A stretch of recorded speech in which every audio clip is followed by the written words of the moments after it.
What if I told you that deep in the sands of Egypt, under the shadow of the Great Pyramids, lie hidden artifacts and structures that challenge everything we know about the ancient world?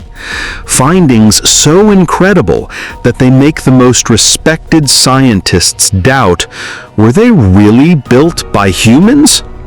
Get ready, because today we are embarking on a journey that could forever change your perception of the past. Hello friends, you're on the channel where we explore the most incredible mysteries of our planet together. Ancient Egypt is a civilization that gave the world papyrus, a complex writing system, and of course the majestic pyramids. It seems like we know almost everything about them. We were taught that thousands of workers, using primitive copper tools and ramps, erected these monuments. But what if this picture is incomplete? What if there is evidence pointing to technologies that simply shouldn't have existed thousands of years ago? Every year, archaeologists discover something new in Egypt, and some of these discoveries don't just add to history, they force us to rewrite entire chapters. These are not fictions or fantasies, but real artifacts that can be seen and touched, and they raise very uncomfortable questions. Before we delve into these mysteries, I want to ask you to subscribe to the channel and click the notification bell. That way you won't miss our new investigations that will make you look at the world differently. Your support is the fuel for our search for the truth. And now, let's begin. Let's start with the most famous wonder of the world, the Pyramid of Khufu. The sheer numbers alone boggle the mind and make one doubt the simplicity of its creator's technology. Imagine a colossal structure composed of approximately 2.5 million meticulously fitted stone blocks. The weight of each of these bricks ranges from a manageable 2.5 tons to a colossal 15 tons or more, especially in the inner chambers. The total mass of this man-made monument is about 6 million tons, comparable to the weight of modern ocean supertankers. And its original height of almost 150 meters made the pyramid the tallest structure on the planet for nearly 4 millennia. And the most incredible part, according to the official version accepted in Egyptology, all of this titanic work was completed in just 20 years.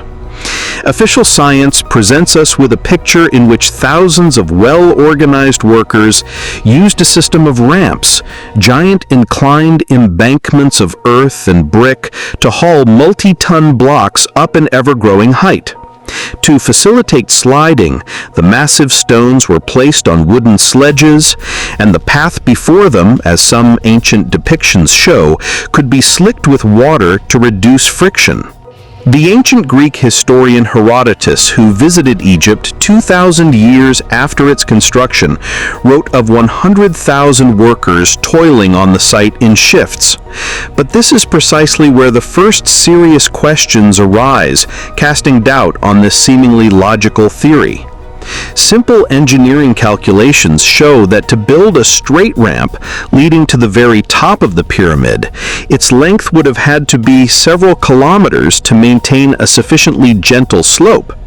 The volume of work to erect such a gigantic structure would have been comparable to, if not greater than, the construction of the pyramid itself.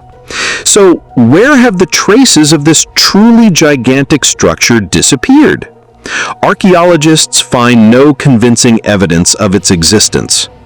There are other theories, for example, about a spiral ramp winding around the outside of the pyramid, or even a system of internal ramps, but each has its significant drawbacks and does not provide a comprehensive answer. But the most astonishing thing about the Great Pyramid is not so much its grandiose size as its incredible, almost supernatural precision. The base of the pyramid is an almost perfect square, and its 4 faces are oriented to the cardinal directions with minimal error. Such accuracy today would require the use of laser theodolites and satellite navigation. How did the ancient architects achieve this, presumably using only primitive sighting tools and observing the stars? The quality of the stonework and fitting is no less impressive. The outer casing stones of white Tura limestone were fitted together so tightly that it would be impossible to slide even a knife's blade between them. But the real challenge to our understanding is the granite work. The inner chambers, such as the King's Chamber, are made entirely of this super hard stone transported from quarries hundreds of kilometers away. How is it possible to achieve such smooth surfaces and perfect right angles with an arsenal of only copper chisels, which are softer than granite, and stone hammers? This is one of those fundamental mysteries for which official Egyptology still has no definitive and convincing answer, leaving a wide field for the most daring speculations. Beyond the monumental structures that in themselves challenge our understanding, scattered in museum collections and vaults around the world are smaller but no less mysterious artifacts. They prove that the incredible skill of the ancient Egyptians was manifested not only on a gigantic scale, but also in miniature, jeweler-like work with the most difficult materials. Take, for example, the hundreds of stone bowls and vases found in the Step Pyramid of Djoser and other ancient tombs.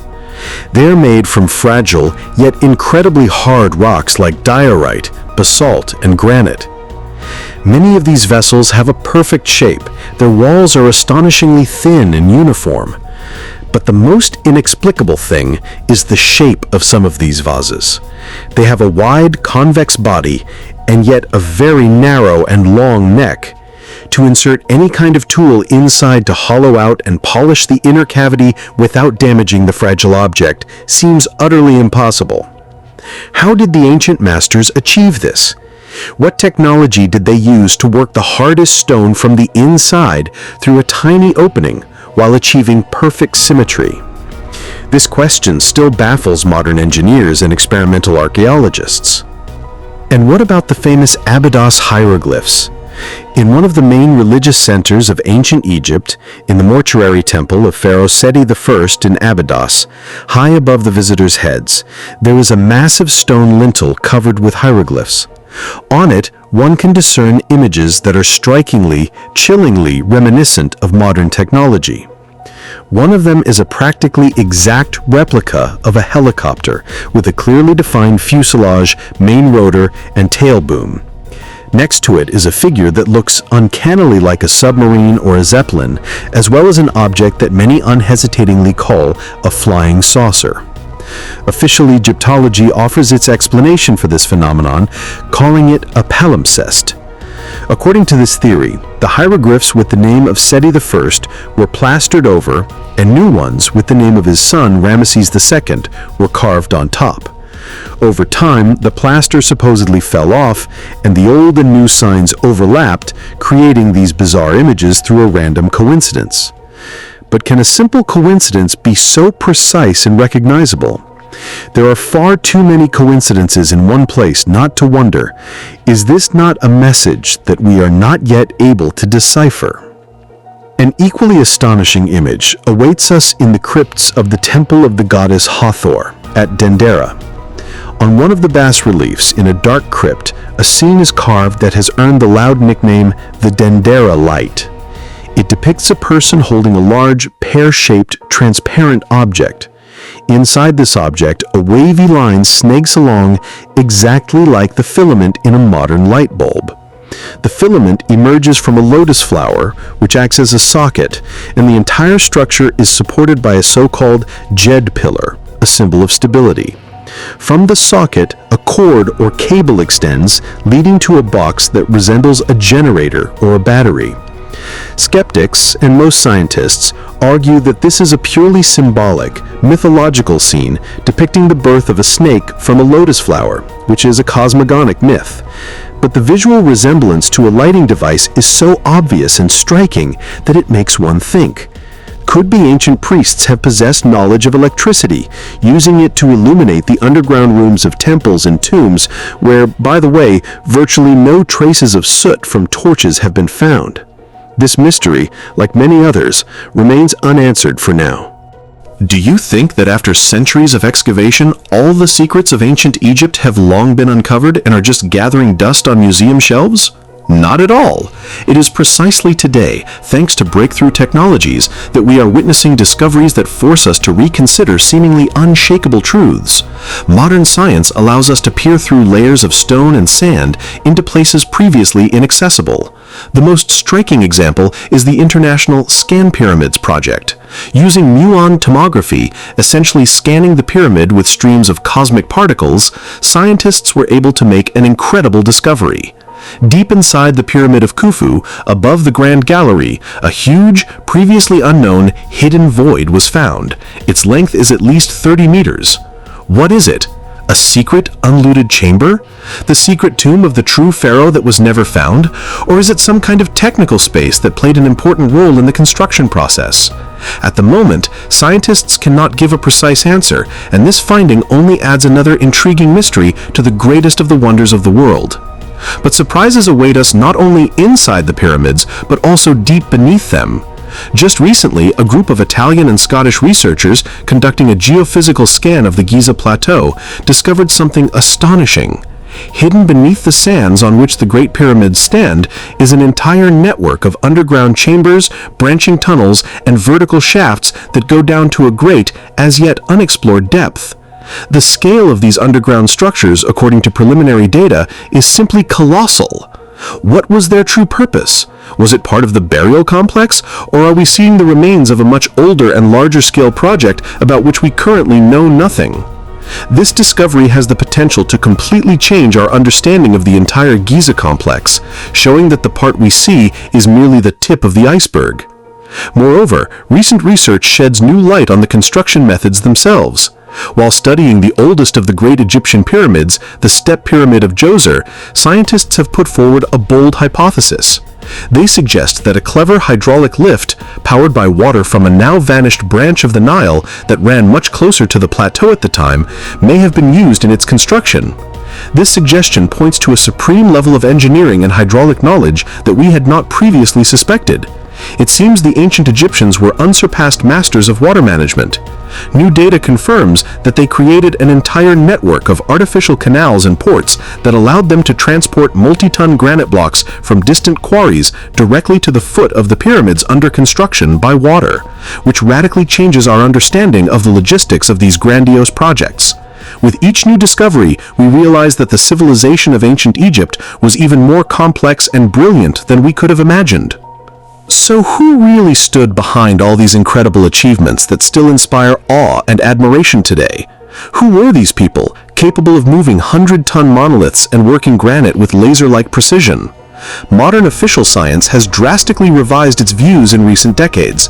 The image, formed by Hollywood movies, of exhausted slaves being whipped by overseers is now recognized as incorrect. Archaeological discoveries made at the foot of the Giza Plateau have told us a completely different story. The remains of entire settlements built specifically for the pyramid builders have been found here. Excavations have revealed the presence of bakeries, breweries, and fish farms, all of which indicate that the workers were well fed.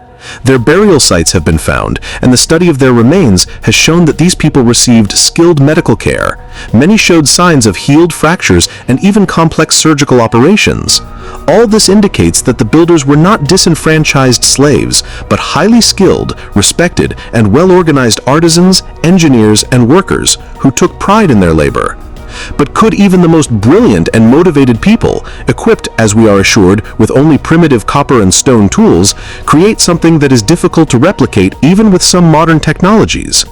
It is here, in this chasm between the known tools and the incredible results, that alternative theories are born, attempting to find the missing link in this logical chain.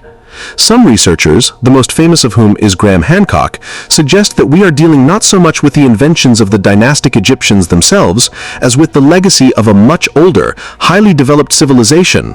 According to this hypothesis, long before the emergence of the cultures we know, during the last ice age, a certain mother civilization existed on Earth, which achieved astonishing success in science, astronomy, and construction. This civilization perished or was set back in its development by a global cataclysm around 12,500 years ago. But some of its representatives survived and, scattering across the planet, passed on the remnants of their great knowledge to younger cultures, including the ancestors of the ancient Egyptians. This, according to the theory's supporters, explains why Egyptian civilization seems to appear out of nowhere, already possessing complex writing, medicine, and incredible engineering skills. Other researchers go even further, proposing a hypothesis that will seem fantastic to many, the theory of extraterrestrial intervention or paleocontact. Its proponents point to all the same technological inconsistencies, the unexplained artifacts, and the depictions of strange objects in ancient temples.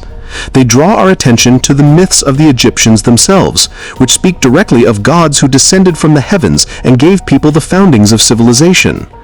Is it possible that these were not just myths?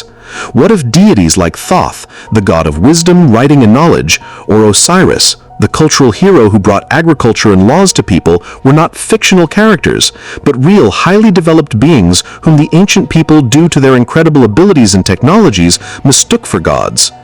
Within this theory, the pyramids and other megalithic structures could have been built either by these gods themselves or by people under their direct guidance and with the use of their technologies. This is, of course, the most daring and controversial of the versions, but as long as we do not have exhaustive answers, it too, like the others, has a right to exist.